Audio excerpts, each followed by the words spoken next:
to Safety Snacks, a series of bite-sized videos and hands-on workshops to help you protect yourself from doxing, hacking, and other kinds of abusive tactics online. My name is Victoria Vilk, and I run PEN America's Online Abuse Defense Program, and I'm here with Gisela. Do you want to introduce yourself?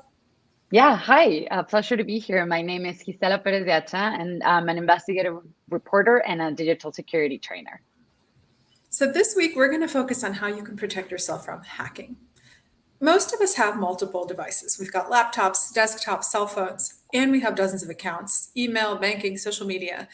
Hacking is when somebody breaks into your device or your account without your consent and tries to steal your identity, leak your communications, impersonate you, infect your device with viruses, or do other kinds of harm.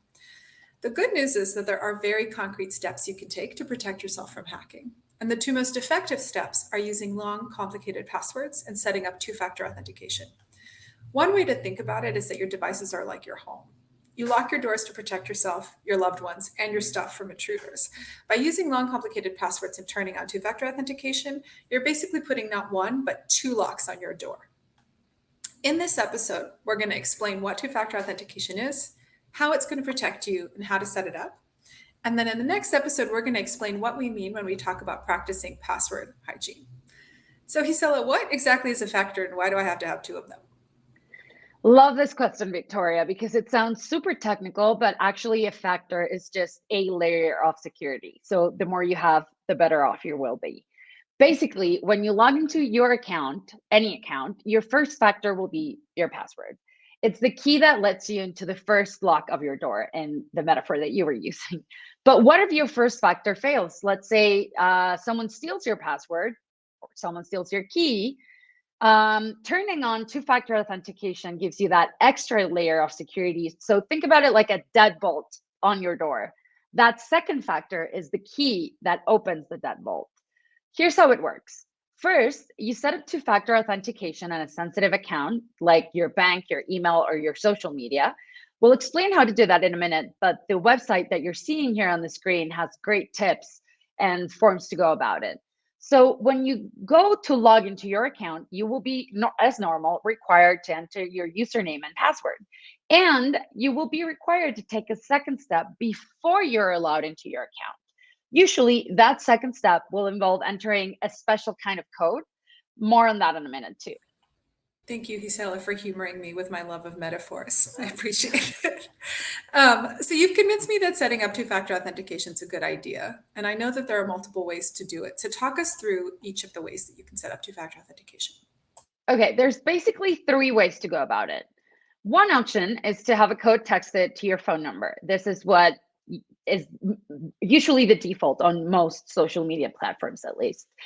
This code you then have to enter to finish logging into your account. The second option is to download an authenticator app on your phone that generates codes all day long, and we'll talk a little bit more about that a little bit later. And the third option is to use a physical device called a YubiKey. So can you talk us through the pros and cons of each of those three options?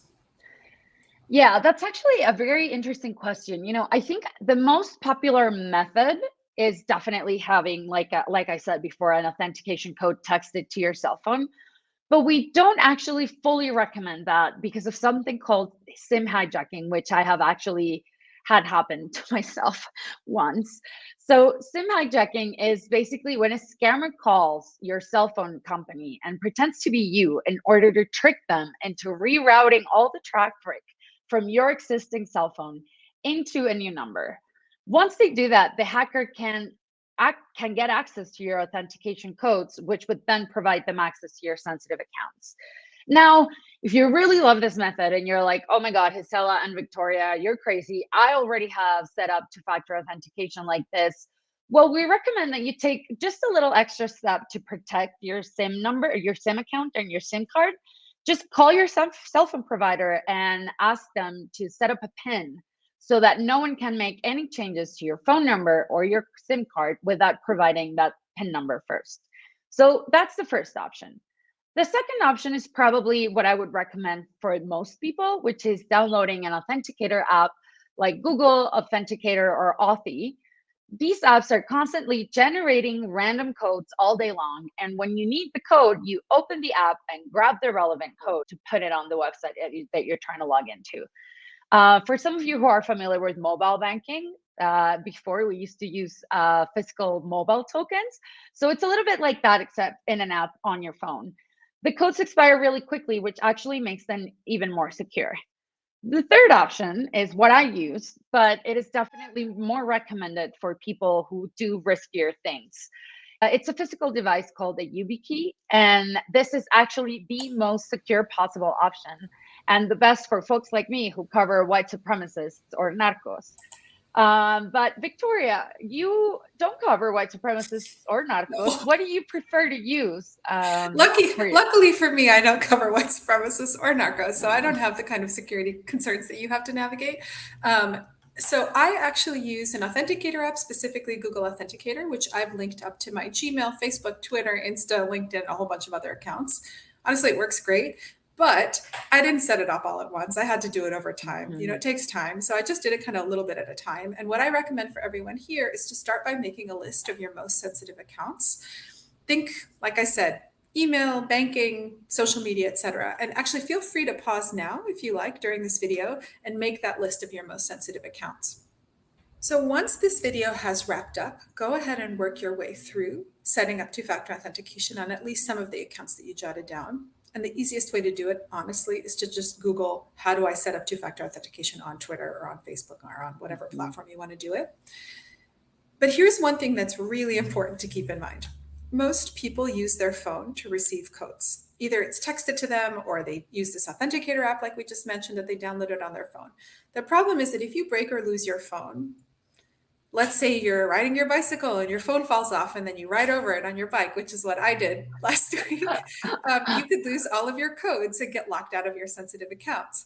And that's why there's something called backup or recovery codes. Please, please, please save your backup or your recovery codes somewhere safe. If you use a password manager, you can just save them in there, which we strongly recommend. We will actually show you what password managers are and how to use them in the next episode, so make sure to watch it. But even if you don't have a password manager, don't worry, just save your backup codes somewhere safe where you might save your secure passwords. And I think that's probably enough for one day. Gisela? Yeah, we recognize that this is a lot. So thank you so much for watching this third episode of Safety Snacks. If you got stuck on anything in this video, if you need help, or honestly, if you just want some moral support, this is very overwhelming. And both Victoria and I had to start from zero. There is a path forward. We will be running a live workshop on this content on this June 30th at noon ET. Make sure to join us and invite anyone else who you think would be interested in tightening their digital security. In the next episode, Anti-Hackathon Part 2, we'll talk about good password hygiene, what could go wrong, and why password managers can actually save you a ton of headaches. Remember, stay safe online, and don't forget to grab your next digital safety snack.